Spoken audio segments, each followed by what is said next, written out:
Jordan Genso in flesh. I am. Yeah. I am here with Rob Sherman. Mm-hmm. What are we going to talk about? Well, we're going to talk about brokerages and how they're run and how they should be run. I think that's important. Yeah, I think it's really important. So let's start with this one. It is this. Our president said, "How can you sell the American dream if you don't live it? We have agents out there renting tiny apartments, total disasters, trying to tell you how to buy a mansion. No skin in the game. If you don't own a home, you don't sell a home. Helping winners help winners." Thoughts? Not the thoughts that I have about real estate and brokerages. And, I totally understand the sentiment. But I do get the sentiment. Yes, you want, if you're going to hire a professional, you want to hire someone who knows what it's like to be part of that process. But there are many professions in which that is not at all the case. Right. So lawyers haven't gone to prison. Yeah. Yes. So most male OBGYNs have never given birth. That's a good point. Yeah. So here's the thing, right? So being a realtor and getting into this game that we call real estate is a lot of people's dreams and is some people's dream jobs. So I'm going to start with, this is the reason the brokers exist. Yes. Or were meant to exist. Yes. You get your license. You're a licensed realtor. You go work underneath a broker who is your supervising broker. Yes. You use the wisdom and knowledge that they've gained, and you go out in the world and you help people acquire and sell homes, right? Well, and so that's where the word agent is so important, because most people think that, the real estate agent, they are my agent, but they're actually an agent of the broker working underneath a brokerage. That contract that you signed to go purchase a home, that agent isn't the one responsible for that contract. It is that broker above them that is responsible for that contract. That's how this is supposed to work. Yes. But here's my question. How many agents out there don't have their broker's cell phone number in their phone? How many of them are out there don't even know the name of their managing broker? This is the problem I think that our president was kind of pointing at. Right. With that while being a complete jerk about it. Well, but he's not wrong. You shouldn't be out there just flying free. You should be working underneath somebody with the experience. Well, because the way brokerages are set up, it is that, yes, the broker is supposed to be a supervisor overseeing the work of the agents. And so, yes, an agent, it's not a requirement that in a real estate agent having actually experienced purchasing or selling their own personal homes, but a broker almost certainly has done so.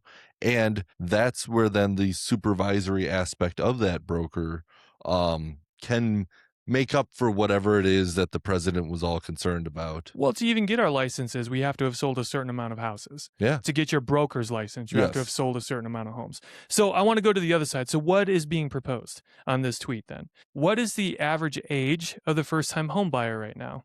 40. 40. Yes. So you're saying that you have to wait until 40 to become a realtor. That's not going to work. Also, people that are 40 that are buying homes, they've already got careers. They've got everything set. So what this is doing, in my mind, what would happen if that was the case, you're building an army of part-time realtors. Yes. Who are they've already built a career somewhere else. So now you say, hey, you own a home, you can go get your license. Cool. With people that are younger, that are hungry, they can actually get into this career and do it full time. And if they're properly managed, right.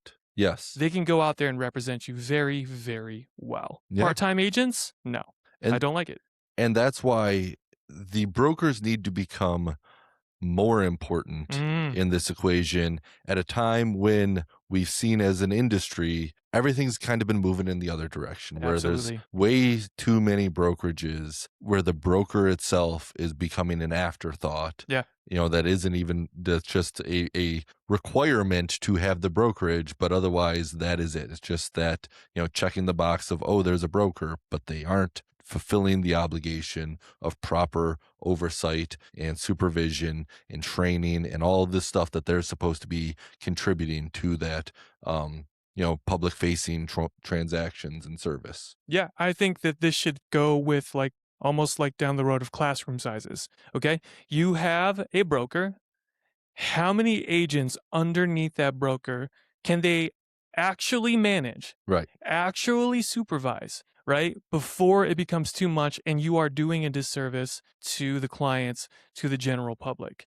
That's something that we should be discussing. That's something that this tweet should lead to, is something like that. Classroom sizes for brokerages. Right. Well, yeah, because I would love to know, like, are we the oddballs here in thinking that, hey, it would be a beneficial thing for the state to say, oh, okay, you have a broker's license. You are capped at only being able to have 40 Mm. agents underneath your broker's license. If your company wants to have more than 40 agents, you need to have another supervisory broker responsible at that point. And that ups your cap to another 40, because just to ensure that, yes, the supervisory role is actually attainable and being fulfilled, because one broker having 1,000 agents underneath them, Right. it's just a farce to claim that that broker is actually fulfilling their supervisory role. Yeah, they're not. I mean, you can put as many systems and processes in that you want, but that wisdom gained through years of selling houses isn't in those systems and processes, because we've learned that each transaction is so significantly different that you can't build processes to take every equation into account, like everything that could happen in a transaction. Like, you're going to have some admin, and most of these companies are paying their admins nothing, like sitting there looking at a contract that they're not qualified to make a judgment call on, and that's your systems and processes. Right. And then they say, oh, they might see something weird, and then it shoots up to what? Some other person that's not the the supervisor broker. You know what I'm saying?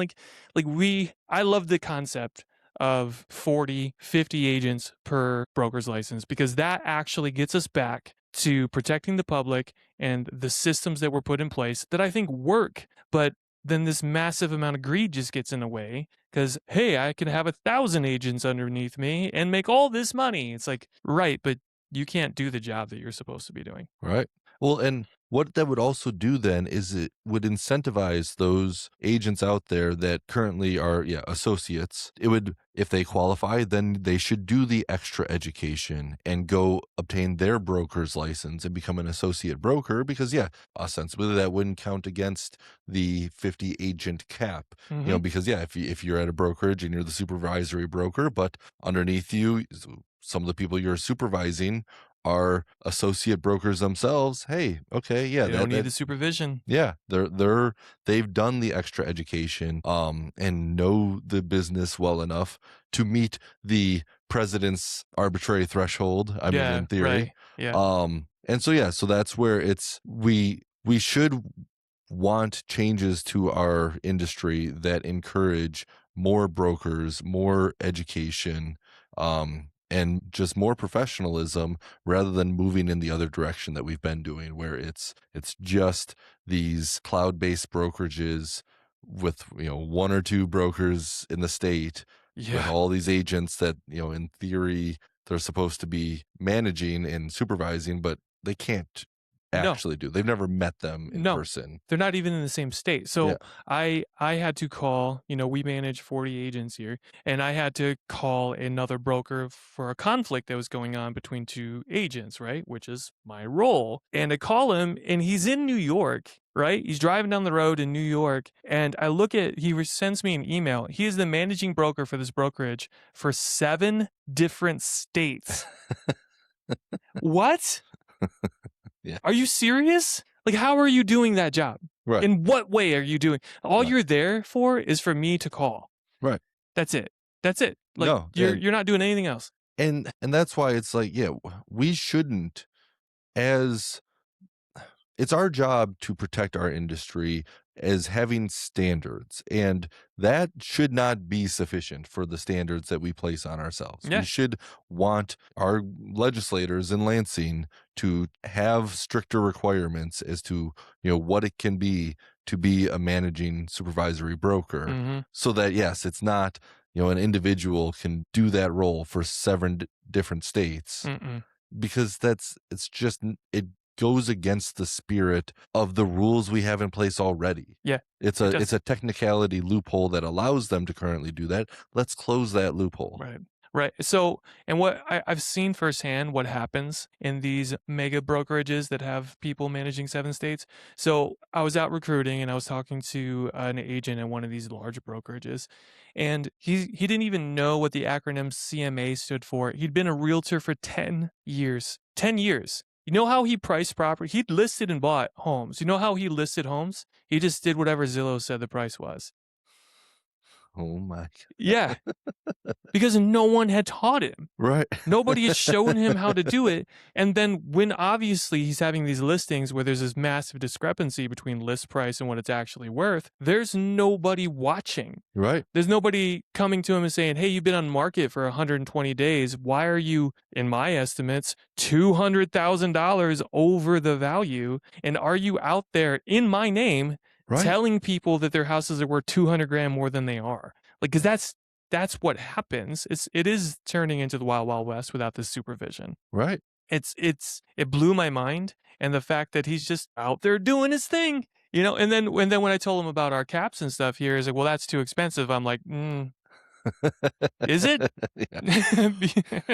Because a true broker, yes, you want your agents to be able to be entrepreneurs and build their businesses, but you have a role to play. Yeah. The idea that you as a broker, that's all you're going to do is just have these agents come on board to do whatever they want. Right. And you have no idea how they're actually running their business.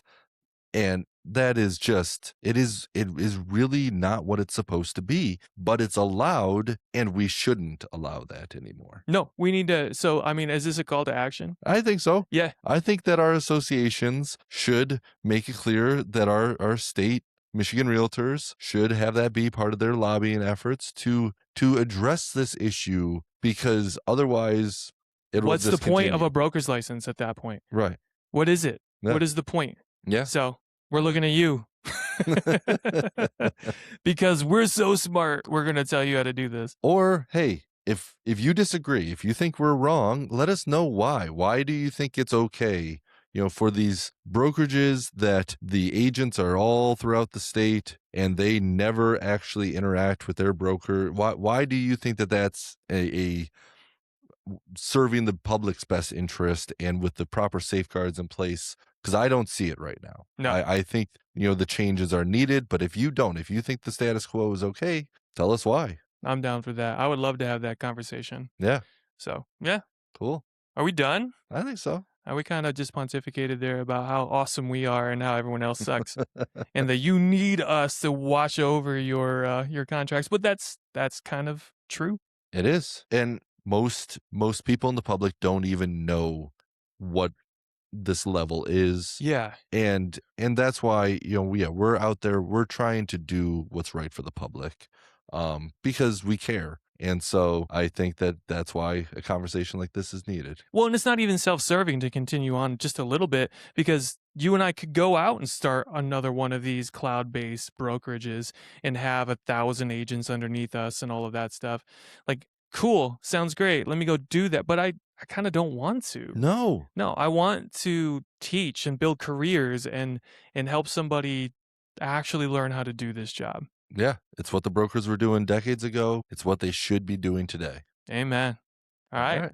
Peace. See ya.